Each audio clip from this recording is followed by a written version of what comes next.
Hallo und herzlich willkommen zu Das ist mein Costa Rica. Ich bin Wolke Hegenbarth. Regenwälder und Vulkane, Traumstrände an 2 Weltmeeren und die wohl glücklichsten Menschen der Welt. Costa Rica ist pura vida. Pura vida heißt pures Leben. Kommen Sie mit mir gemeinsam auf ein Abenteuer durchs grüne Herz Mittelamerikas. Costa Rica ist ein Naturparadies. Unterschiedliche Vegetationszonen und zahlreiche Schutzgebiete begünstigen eine spektakuläre Artenvielfalt. Wer jedoch von der tropischen Natur eine inspirierende Auszeit sucht, ist in der lebhaften Hauptstadt San José genau richtig. Viel Trubel, freundliche Menschen und überall Zeugnisse der Kolonialzeit.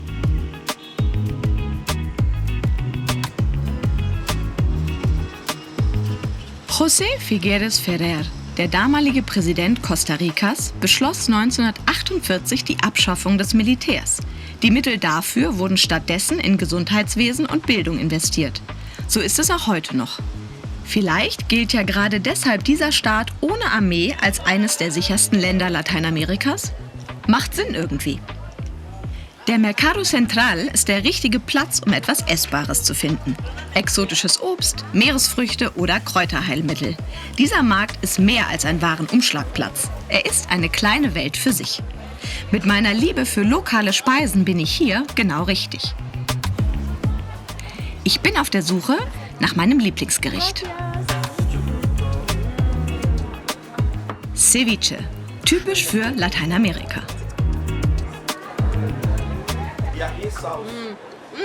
Gracias. ¿Está muy picante? No. ¿No? Delicious.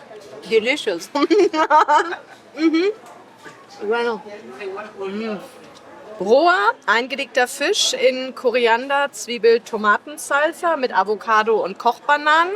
Auf dem anderen butterweicher Tintenfisch mit ein bisschen Knoblauch, Paprika und die berühmteste Pflanze Südamerikas, Kartoffel.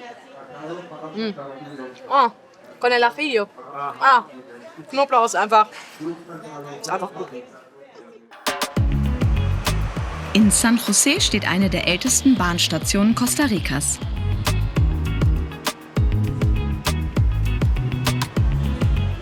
Die Bahn war früher nicht nur das Haupttransportmittel für die Ticos, so nennen sich die Costa Ricaner, sondern die Bahn beförderte auch Kaffee. Mitte des 19. Jahrhunderts das wichtigste Exportgut des Landes. Der Zug transportierte die Ernte direkt von den Anbaugebieten zu den Häfen des Landes. Der Kaffee wächst überwiegend im Hochland von Costa Rica. Hier ist es durchgängig feucht und mild. Mit konstanten Temperaturen um die 20 Grad und reichlich Regen ist das Klima perfekt. Zumindest für den Kaffee. Hier arbeitet Osvaldo, ein echter Barista. Und der weiß alles über Kaffee. Osvaldo zeigt mir seine Ernte. So sieht reifer Kaffee aus. Und in dieser Frucht steckt die Bohne. Kaffeekirschen vor der Ernte. Im kühlen Klima reifen sie langsam. Das gibt extra viel Aroma.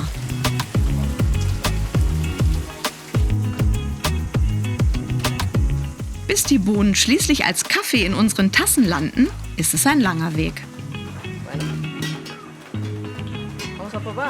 Por favor. Dann wollen wir den Kaffee mal probieren. Primero, suavemente. Für Osvaldo ist der Kaffee mild.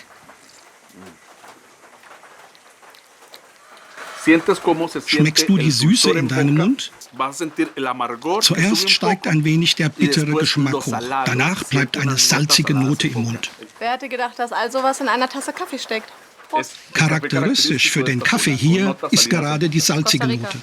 Manche Leute glauben, das C in Costa Rica steht für Coffee. Nun ja, möglich wäre es. Schmeckt er dir? Wirklich mild.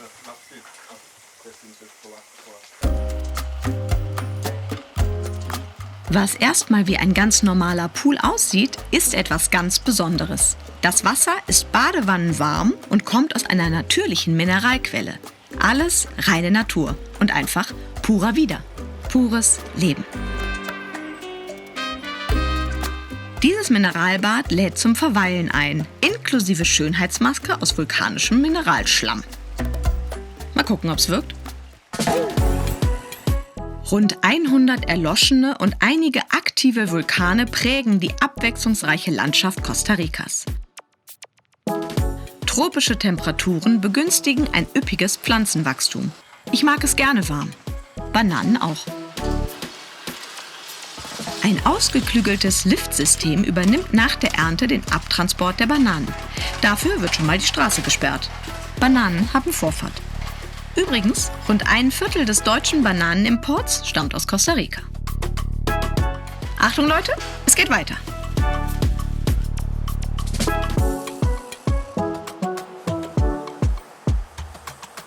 Fast überall am Straßenrand Früchte ohne Ende. Die ideale Wegzehrung. Neben den bekannten Vitaminbomben finde ich welche, die ich bei uns noch nie gesehen habe. Ich schaue mich mal um. Vielleicht kann man ja auch irgendwo was probieren.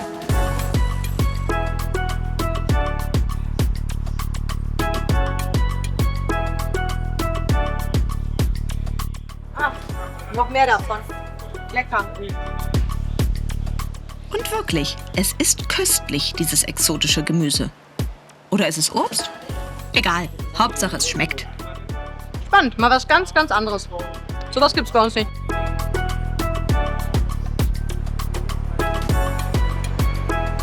Ananas kennt man ja. Hier gibt's Guava mit Salz. Alles ganz anders als zu Hause und alles total lecker.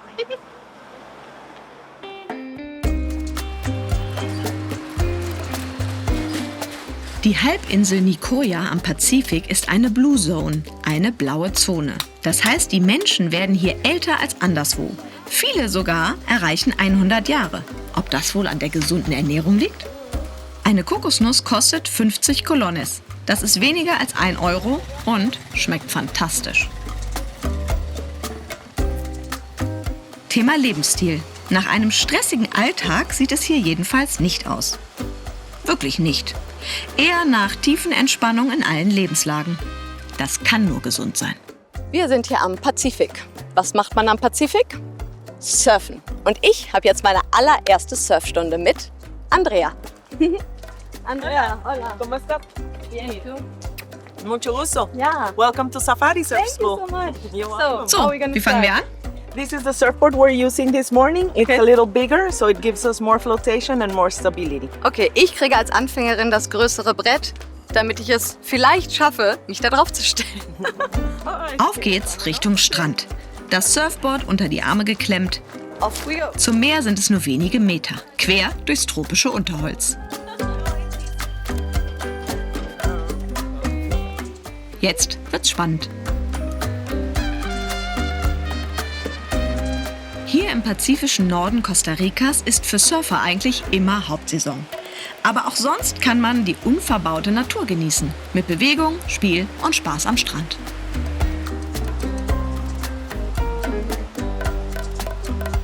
Strahlende Sonne, idealer Wind und gleichmäßige Wellen. Dieser schöne Strand ist perfekt für Surfanfänger.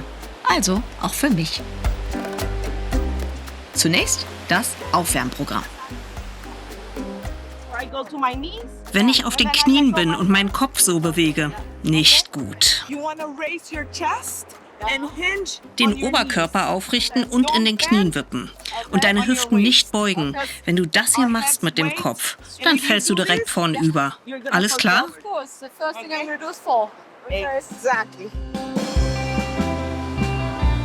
Also auf festem Untergrund klappen die Trockenübungen schon mal ganz gut.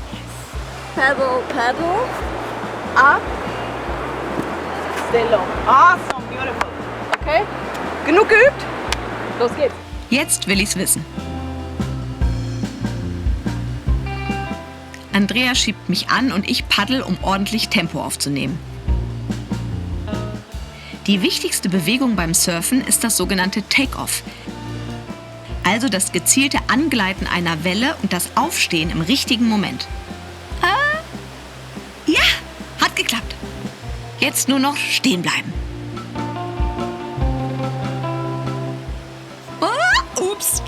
Aber davon lasse ich mich nicht abschrecken. Und noch einmal. Alles richtig gemacht. Ich stehe? Nein, ich surfe. Was für ein Gefühl. Costa Rica heißt übersetzt reiche Küste. Das passt. An Super-Surf-Spots ist im Land definitiv kein Mangel. Wieder festen Boden unter den Füßen wartet schon das nächste sportliche Highlight: Reiten. Dieser Gaucho heißt Joe. Ich finde, er sieht nicht nur aus wie Chuck Norris. Na, bin ich gut? Er ist auch mindestens so selbstbewusst.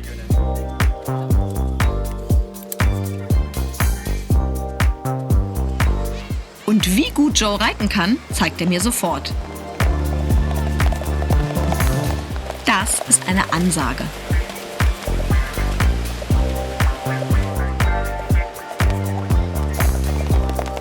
Los geht's im gestreckten Galopp hinterher.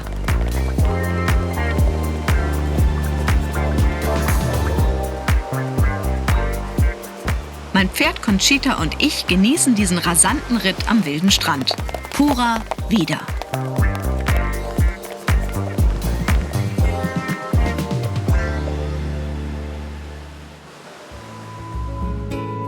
Die immergrünen Wälder in Costa Rica reichen bis dicht an die Küste heran. Über 900 Vogelarten sind in Costa Rica heimisch, doch die meisten scheinen sich heute ins Dickicht zurückgezogen zu haben. Einige Exemplare aber zeigen sich auf unserer Kajaktour durch die Mangroven doch. Immerhin. Hier ist es so still, dass man die Pflanzen fast wachsen hören kann. Die Bäume in diesem dichten Mangrovensumpf stärken durch ihr tiefes Wurzelwerk den Boden an der Küste und bieten vielen Tierarten einen Lebensraum. Costa Rica hat ehrgeizige Pläne. Bis 2021 will das mittelamerikanische Land klimaneutral sein. Als erstes Land weltweit.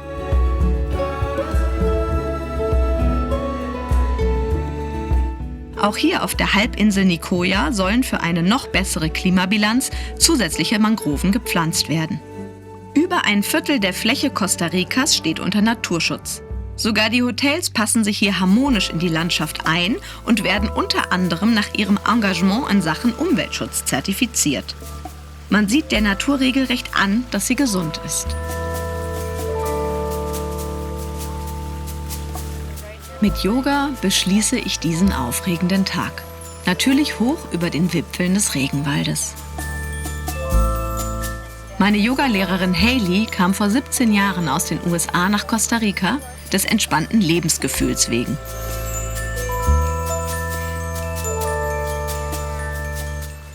Sie nennt diese wohltuenden Yogaübungen, typisch für Costa Rica, Wellness pura vida. Ich kann nur bestätigen, so fühlt sich für mich das reine, pure Leben an. Und dieser Sonnenuntergang am Pazifik tut sein Übriges dazu.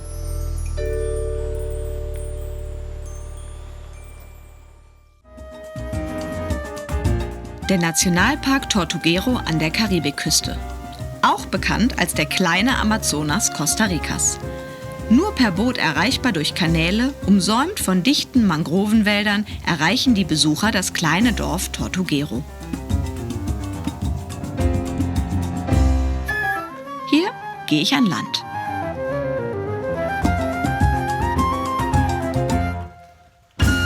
Costa Rica ist Regenwald und den schaue ich mir jetzt mal genauer an.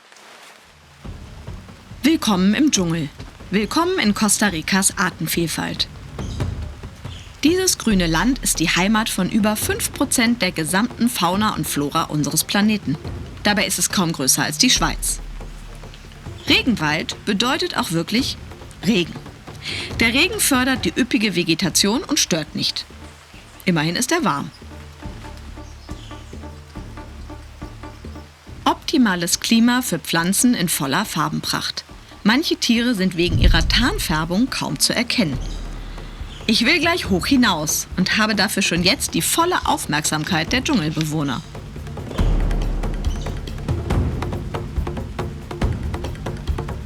Dieser Urwaldriese? Startpunkt meines Abenteuers.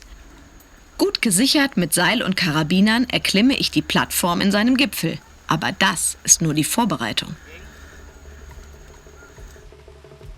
Dieser Ausblick ist nur etwas für Schwindelfreie. Aber das bin ich, Gott sei Dank. Anschnallen, los geht's. Beim Ziplining kann ich an einem Stahlseil von Baum zu Baum sausen. Das habe ich mir immer schon mal gewünscht. Abenteuer in den Bäumen. Tempo und Höhe lassen das Herz schneller schlagen. Yes, ich bin da. Ja, da staunst du, was? Dieser Hotelpool mitten im Dschungel hat die Form einer Schildkröte. Tortuguero ist für die Brutplätze der Panzertiere berühmt, aber dazu später mehr. Denn erstmal möchte ich mich an diesem schönen Ort entspannen.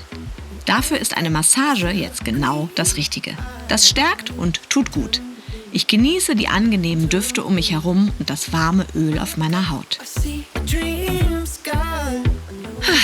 Eine wahre Wohltat. Es fällt mir leicht, einfach abzuschalten unter diesen fachkundigen Händen. Eine Auszeit zum Träumen. Wurde auch höchste Zeit, denn ich habe nach dieser Genusspause noch viel vor.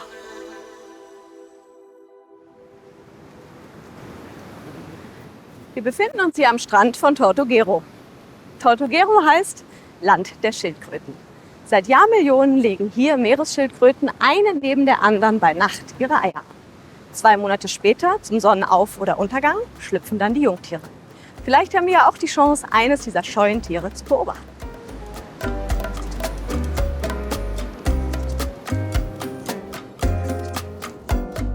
Nirgendwo sonst auf der Welt als an diesem 30 Kilometer langen karibischen Küstenstreifen können Meeresschildkröten so zahlreich und so nah beobachtet werden.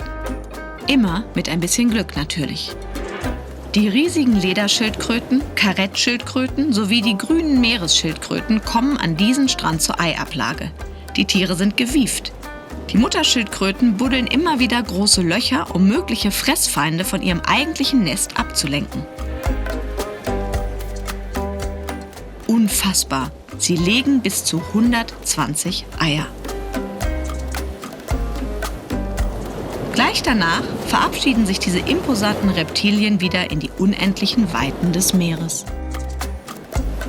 Die kleinen Babyschildkröten graben sich nach 2 Monaten aus dem sandigen Nest, orientieren sich nach dem Wasser und krabbeln dann schnell in Richtung der rettenden Wellen. Wenn sie im Ozean ankommen, haben sie die Chance, über 100 Jahre alt zu werden.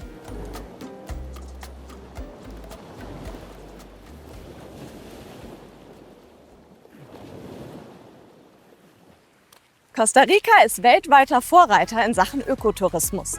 Und auch als Gast kann man einen wunderschönen Beitrag leisten. Wir pflanzen einen Baum.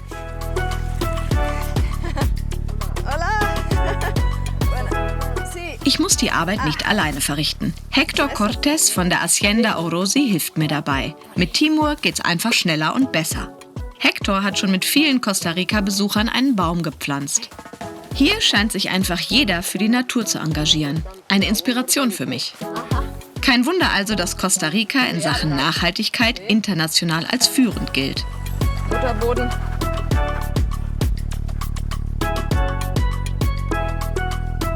Das ist nicht nur Hand, sondern auch echte Fußarbeit.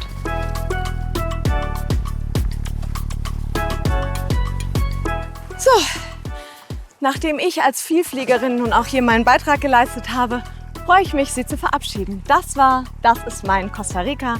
Ich hoffe, Ihnen hat unser kleines Abenteuer gefallen.